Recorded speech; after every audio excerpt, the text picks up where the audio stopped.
it like to your customers? You're not going to know. It's going to be like my David Dimbleby. No, that's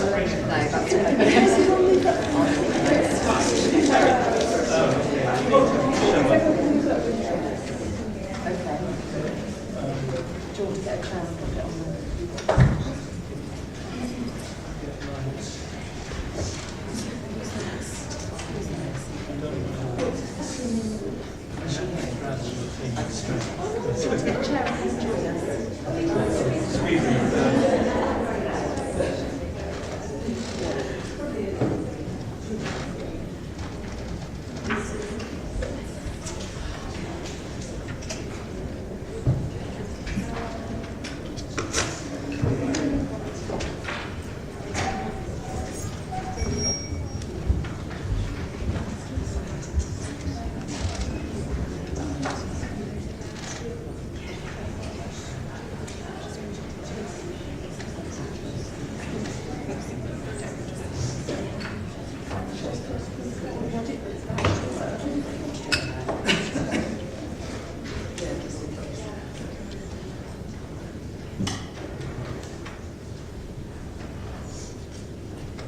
Hello everyone and welcome to our third fashion question time, kindly hosted by Mary Clay MP. I'm just going to briefly introduce the panellists today. We've got, on this side we've got Claire Berghouse, who's the Head of Sustainability and Ethical Trade at Stella McCartney. Next, Claire Francis Corner, who's the Head of London College of Fashion.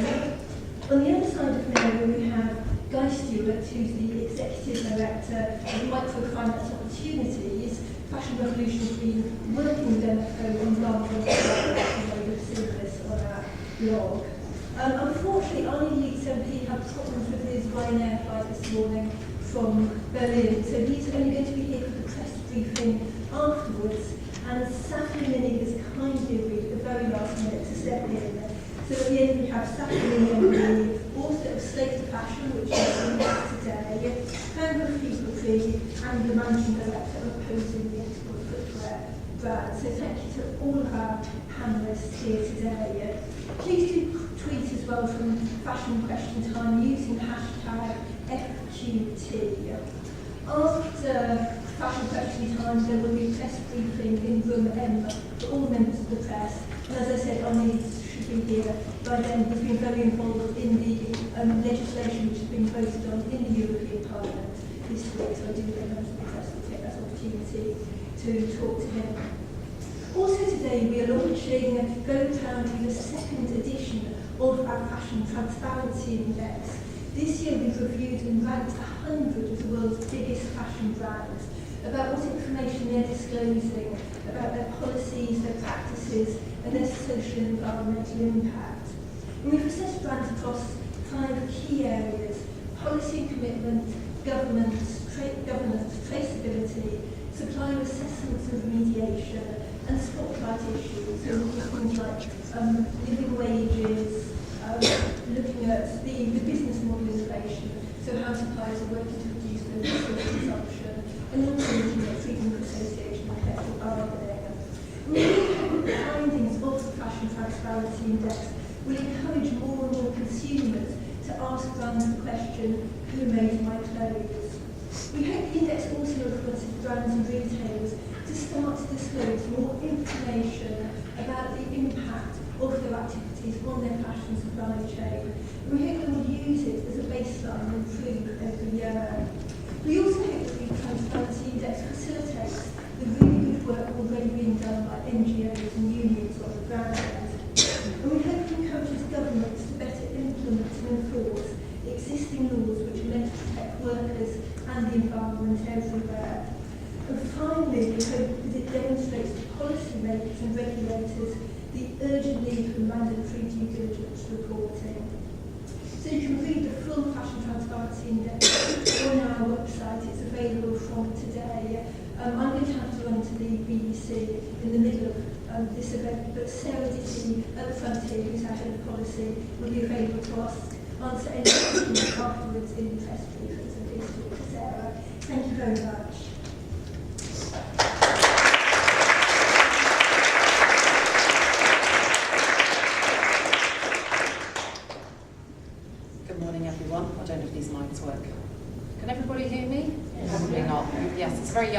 audience. Normally we have an older audience to get the hearing aids on. Speaking as someone who used to wear hearing aids, I know how difficult it can be. Good morning. Thank you very much indeed for coming and being with us here today. My name's Mary Cray, and this is I think the third fashion question time that we've held in Parliament. It's a day of particular excitement for me because we have more women than men in the room, which is welcome to our world, boys. This is what it feels like to be in the minority. And also, we have people who care about clothes in the room, which for those of you who've watched us on the telly in Parliament, it's not our strongest forte. And I've made my own fashion mistakes in Parliament as well. Although I have to say, I just want to say a little shout out to LK Bennett. I bought a leather dress from LK Bennett. It was one of those like, you're too old for a leather dress, mutton dressed as lamb. And then I happened to be wearing it when Philip Hammond told me not to get hysterical about 100,000 businesses in Britain registering in Dublin and potentially moving jobs off to Dublin. And it was one of those moments where you're like, ain't nobody going to tell me. And so if you look on Facebook, there's a viral video of me asking him about regulatory certainty for UK businesses post-Brexit has got nothing to do with my womb moving to my head. And it was one of those, and I had women coming up and shaking my hand for days afterwards, because normally when people say that, they're your boss and you have to pay the rent, so you have to just suck it up. So for all those who've been spoken down to, patronised and belittled over the year, I did it for you in that LK Bennett. Now I have to say that things have changed a little bit since last Tuesday, when we thought, we're going to be coming back to a fairly steady state. And so obviously we've got a general election in 6 and a bit weeks' time. And these questions that we're asking today need to be at the front of policymakers and party politics as we approach the general election.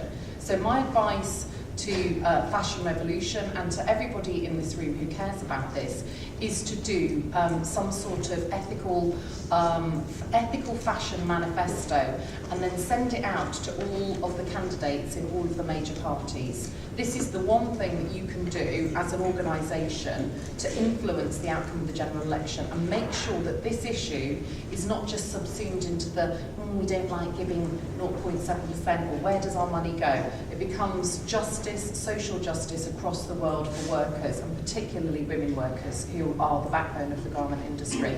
So that would be my advice to you, is to get the grassroots connections that you have asking about these issues over the next 6 weeks to make sure that they're not forgotten. It's very clear that the Prime Minister wants this to be a Brexit election. Let's make sure that it's focused on social justice, not just in our own country, but across the world. Okay, we have a fantastic panel here today. I've changed a few of the questions. Some of them I'm going to bring in as supplementaries. In true David Dimbleby style, that is quite a scary gig, I have to say. And you genuinely don't know what the questions are when you go on there, so it can be a nightmare. I remember once getting asked what I thought about Francois Hollande having an affair with somebody who wasn't his partner. And it's like, oh, that's easy. Let's judge somebody's sex life on live TV. And I was on with Tim Farron. And Tim Farron has been, yeah, not gone well this weekend, has it? And Tim Farron said, well, I think it's terrible. Personal is political. And I just said, look, I'm a practicing Catholic, but what he does in his spare time is his own business, and he's the president. How does he find the time? So, socially liberal, I think we need to keep ourselves socially liberal and looking outwards as we approach Brexit. Okay, I'm going to ask Bona Orakwe. Oh God, I suppose Orakwu. Bona, you're going to have Bona. I'm going to ask you to stand up, come to the mics that may or may not work, and ask your first question, please. Hello everyone, hello to the panel, thank you very much. It's Orakwe. All right, well, Okay. so you got it right. Very close. I'm a dear friend of also. I'm also a producer at a company called Phil Films, and I was a producer on the fashion film that we are about to launch tomorrow, which we're delighted to share with everyone. So my question is, sorry. So where exactly do we start? What can our government do to orchestrate and implement the much needed industry-wide change, ensuring that those who make the clothes we purchase are paid a fair wage and enjoy workers' rights? How can we respect and honour the livelihoods of those at the lower end of the scale, while at the same time ensuring that the UK fashion industry remains competitive? Okay, I'm going to ask Sophia to start off on the answer to that one. In at the deep end, Sophia. Yeah, good morning everyone. I think it's really an absolutely key question. Over the last 2 decades, the fair trade movement, World Trade Organisation and Fair Trade Foundation have done a huge amount of work to deliver and develop with civil society and pioneers within ethical and fair trade supply chain, a model that's now being used very, very widely through other initiatives, also the Ethical Trade Initiative. And I think it's extremely heartening that we're moving into a place where the ETI has teeth, where there's a lot of collaboration, social dialogue is really kicking off. I think one of the key questions is, now we have the MSA, the Modern Slavery Act, which includes supply chains, where we have an opportunity, a legal opportunity of to really mainstream both understanding around what modern slavery looks like in fashion supply chain, but also the really toxic pieces of exploitation. Is how do we get those modern slavery reports into central repository that the government is obliging customers over 36 million turnovers a year to file, and then a group that could be a not-for-profit charity to actually analyse that information. So when we do get apps, we have apps that actually feed back into something that's truly meaningful. So clearly, the information that we've got is incredibly diverse, but there's no how to document when it comes to how we take the guidelines of the MSA, which are fantastic, and thank God they exist, and there is a huge impact internationally now through the MSA, which was inspired by the California Act. But what we do need is something so that when the conscious consumer, or somebody new to this movement, wants to find information, they've got something that's genuinely well-researched, reliable, and they know which brands they can shop with. At the same time, we need to be promoting ethical fashion, pioneer consumption, and really looking at the business model and reducing the buying of new. And there are lots of great initiatives out there. Okay, thanks. Jenny. Yeah, I'm going to start by introducing myself because probably everyone's wondering who I am.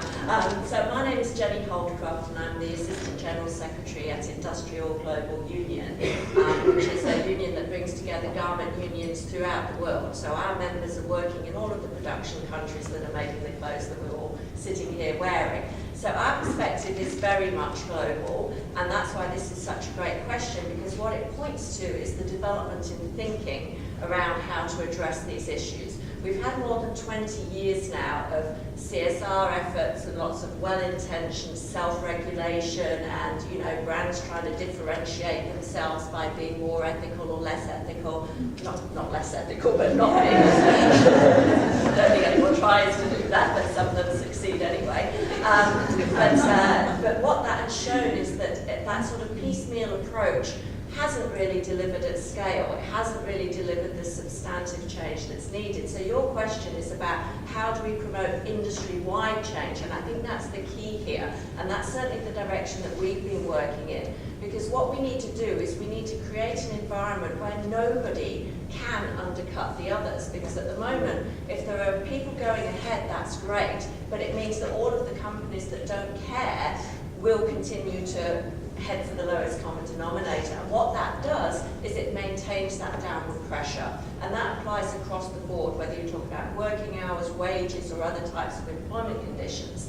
And that's essentially why some of these very good initiatives have never been able to lift the heavy weight of the entire industry. So the change in approach that we're looking at now is much more collaborative. And when we work in the industry now, we don't work brand by brand, we work with the major brands across the industry to say, in this particular country, We need to lift the floor for everyone. And if you look at the Bangladesh Accord, that's a very good example of what is possible. I think there's a lot more work to be done to get other initiatives like that, and in the UK it's been very well supported, the efforts around the Bangladesh Accord.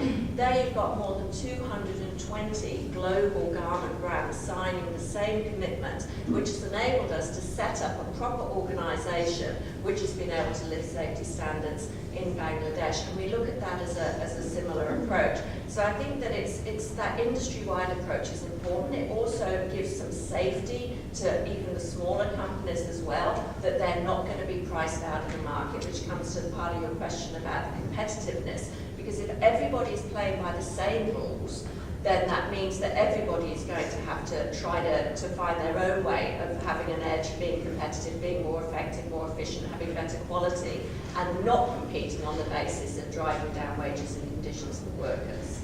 Okay, right, Jenny has made me realise that I haven't introduced our panel, so I'm going to very quickly pause and do that. On my left is Sophia Minney, author of the book Slave to Fashion. Jenny's introduced herself. Congratulations on becoming Assistant General Secretary. That happened after last year's Fashion Question Time, so well done on that. Guy Stewart, Microfinance Opportunities, working on the Garment Worker Diaries. We have Claire Bergkamp on my right, Sustainability Manager at Stella McCartney, and Frances Corner, just here, Head of Fashion at London College, Head of London College of Fashion, where I was yesterday. I was with John Lewis yesterday. Just trying to buy shoes. It's a long story. Okay, Guy. Thank you. So to build on what Jenny just said, what we want to encourage is a race to the top, right, rather than a race to the bottom in terms of manufacturing and supplying clothes. And the role that I'm playing with Fashion Revolution, the role that I'm hopefully going to play on this panel, is to talk a lot about data, information, and how information can foster a race to the top. On Wednesday, I'm going to go to Brussels and be talking with the European Parliament, because they're considering a report that's going to then hopefully become law at some point in the future, that's going to mandate due diligence in supply chains. And due diligence, first and foremost, is about generating information. And the idea is to get brands to clearly and effectively document all the factories that are in their supply chain. And that seems to be a no-brainer. These brands need to know where they get their stuff from, and governments should require that. And so that's sort of a baseline. And then what we're doing in Microfinance Opportunities and Fashion Revolution is we're talking to workers. And we're talking to workers every week. We're asking them about all of the work they do, the earnings they make, the money they spend, and their experience within the factory that week. And then their own status, their own feelings, their happiness, their pain, their injuries. And so we're documenting on a weekly basis their lives. And this is an expensive thing to do, it's time consuming, but there are ways now with crowdsourcing of data that we can actually give voice to workers on an ongoing basis that can be part of this conversation about due diligence, that we can actually have the brands reveal what they're doing, have the workers talk about what their experience is, and then have the organizers organize them to have, not only have their individual voices count in a crowdsourced way, but have their voices count in an organized way as a countervailing power against, unfortunately, against government in a lot of these countries, and against multinational brands that have extraordinary power. So government requirement, the basic thing I would ask for first would be this due diligence. Okay, and what does Brexit mean for UK companies in terms of that due diligence? Well, Britain's got to dig deep into its history of anti-slavery and ethical treatment of people. It took centuries to do so, but why can't it do what Europe's going to do? Okay, come to Wakefield. There's a lot of people who don't want to do what Europe wants to do. Okay, Frances. Yes, I mean, I think from our perspective, it's not just change from within the industry, it's also change from without. And I think we talk a lot about government's responsibilities or industry's responsibilities and so on and so forth, but it's also all of our responsibility because in the end we are all consumers. And I think we have to ask ourselves quite tough questions about, you know, where do our clothes come from, who made them, who sourced them, how were they grown, how were they developed, what was the impact. Certainly that's the sort of perspective we take at the London College of Fashion, where we have 5,500 students, and the idea is the more we educate them as to all of these issues, the more they can then, you know, graduate and then hopefully change the industry as they move into it. And certainly this is the position for a lot of fashion education courses around the world. It's very inspiring actually how much things have changed and how much our students care about this. I also think that there's quite a lot of ignorance about slavery. I think people tend to think, oh, it's sex trafficking, or maybe it's what happens in some nail bars and things like that. But actually, to understand, you know, that it really does exist, and it does exist here in the UK, and as well as existing worldwide, and asking those difficult questions has to be what we do as consumers, and we have the power through, in the end, if it becomes really uncool to buy clothes where you don't know where it's come from, that's what's going to also help pressurise the companies, because you can have the laws, but in the end, we as consumers and as educators and as influencers also have to talk about these things and make it really significant and important, and that will help change consumers' approach as well, which is what in the end companies will adjust to. That's absolutely right. Claire? I mean, a lot of great things have already been said on this. I mean, I think that one of the points that to me makes the most sense, which Guy touched on, is the idea of setting a baseline that raises everyone. And that's the role of the government, in my opinion, is that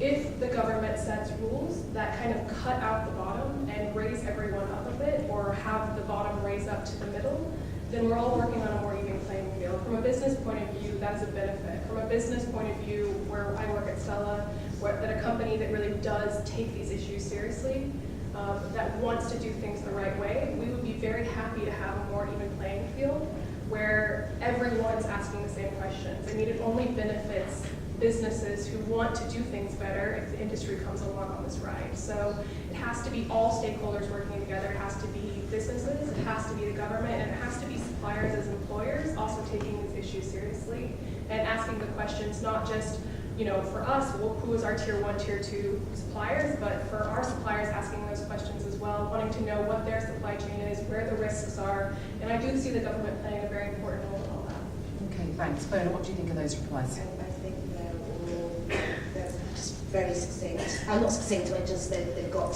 to the point for me, and I think they're great initiatives, and I hope we're able to actually move ahead and to have these things realised.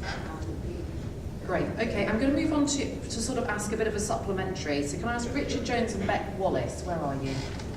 Okay. Again, who knows about these microphones? But would you like to just ask your two questions together as a kind of supplementary? Actually, Beck, can you go first, Beck? Sorry, Richard.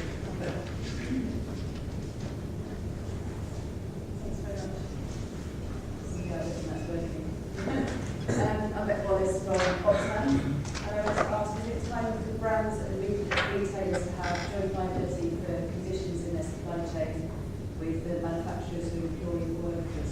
Okay, and Richard, if you can explain your question. The Institution of Occupational Safety and Health. My question is about the new French duty of vigilance law. For those who don't know, this is a law which has been introduced that makes mandatory human rights due diligence for organisations operating in France with more than 5,000 companies, or multinationals operating in France with more than 10,000. Workers. They need to... So 5,000 what? Employees. Employees, okay.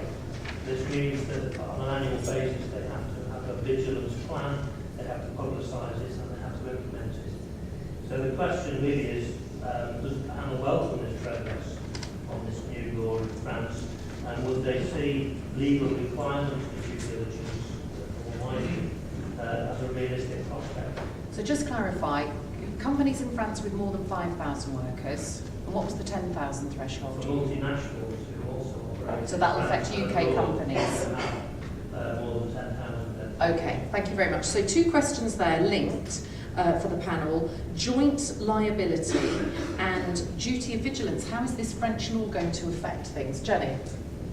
Yeah, no, I mean, is it time? I think is one of the questions. I think it always has been time. It's more a question of is there the political will to make it happen? And I think what we're seeing with the French law, and this sort of didn't go as far as people wanted it to even, it shows that there is more of a readiness now because people are starting to understand the implications of this.